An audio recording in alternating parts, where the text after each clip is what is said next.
plusieurs dates clés, Paul, du passage de François Legault en politique. Tout débute en 1998, alors qu'après son passage, après avoir fondé Air Transat, Lucien Bouchard le convainc de se lancer en politique. Il est nommé ministre de l'Industrie, du Commerce, de la Science, de la Technologie, avant même d'être élu député. En 1998 également, 2 mois plus tard, première élection de François Legault dans la circonscription de Rousseau. Il est élu sous la bannière du Parti québécois et rapidement, il occupera des postes clés de ministre dans les gouvernements péquistes. D'abord, ministre de l'Éducation sous Lucien Bouchard et par la suite, ministre de la Santé et des Services sociaux sous le Parti québécois.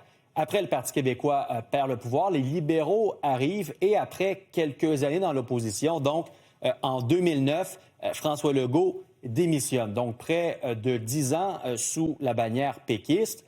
Après cela, Paul, 2011, date clé de la fondation de la coalition Avenir Québec. C'est à ce moment que le grand manifeste de cette coalition est présenté par François Legault, la fondation du parti. Une année plus tard, donc, aux élections générales de 2012, François Legault est élu député de la CAQ dans la circonscription de l'Assomption.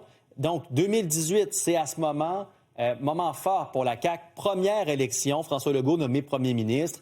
Et à ce moment, 74 députés de la CAQ sont élus aux 4 coins du Québec. Donc, déjà, des résultats importants pour François Legault, qui devient premier ministre, un mandat majoritaire.